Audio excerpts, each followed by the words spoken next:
Hey everybody, I have a video here for you today.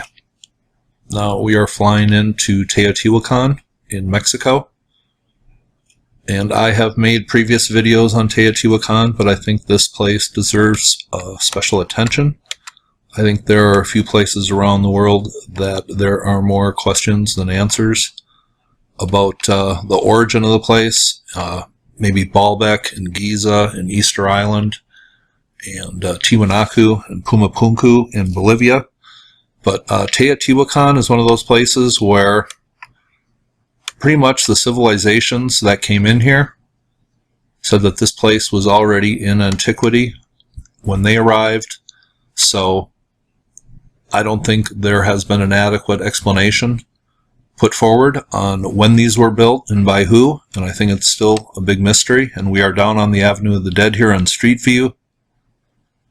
And this is a good look at the Avenue of the Dead, and I think these are just some of the most impressive ruins that we have on Earth, especially when there is no adequate explanation on who built these and when.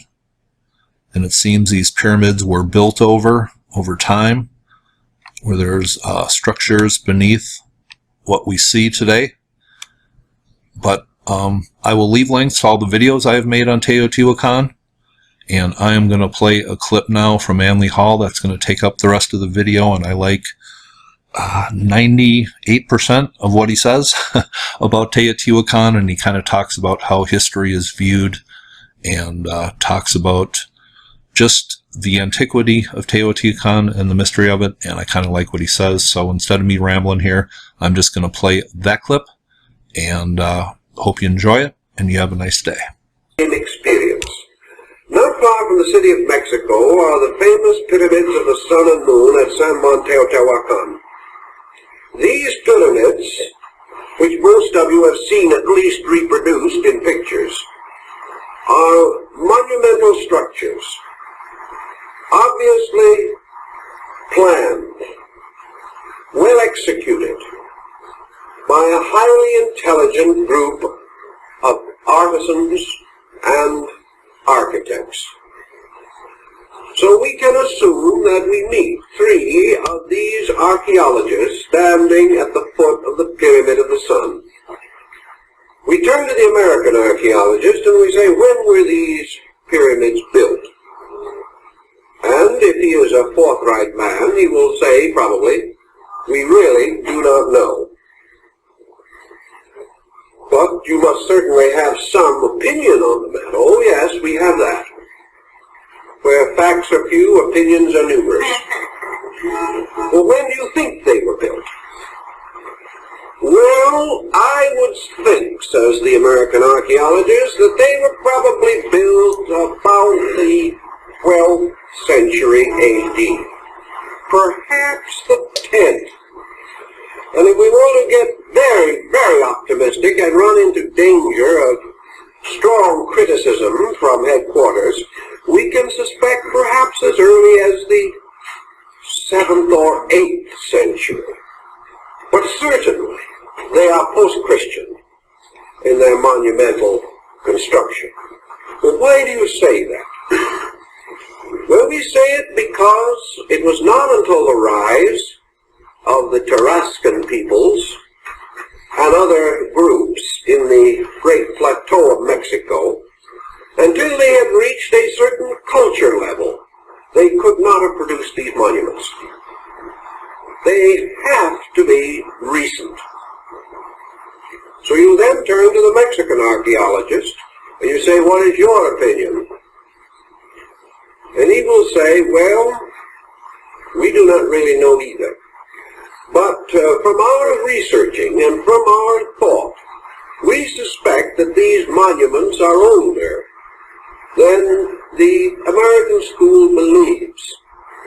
We would like to suspect that these monuments might go back 1,000, maybe 2,000 years before the Christian era, and that they were built by peoples who preceded the historical group in the Valley of Mexico.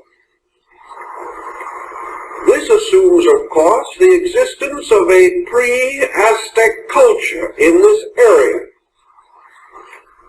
And according to the German viewpoint, the existence of such a culture is intimated in the remaining records of the Mahua peoples, for they distinctly seem to imply that these monuments were ancient at the time when they first reached the Great Plateau of Mexico. So the German scientist is inclined to be a little more generous. Then you turn to the Mexican scientist, who actually is in a strange way in the best condition and position to understand the achievements of his own people. He has had his ear to the ground for a long time, is well aware of the legendary and lore that are definitely parts of the descent of our records in this region. And with a typical Mexican shrug of the shoulders, he will say, "We do not know when they were built, senor. It is our opinion that perhaps they were built 8,000 years ago, 10,000 years ago. But we are convinced that they are far more ancient than has been suspected. And that the only reason why the present fashion is to insist that they are recent is because our whole concept of culture is based upon the concept that man's more recent state indicates a superior attainment. Therefore, that the man of the dawn of time could not have produced such monuments.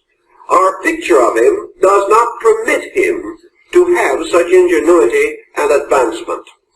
But remember that we have no picture of this man except the one we ourselves have invented. So that we are really locked by our own invention. We have come to a conclusion, and we have tried to make the facts fit into the conclusion. In other words, we are reasoning from a conclusion and not toward one.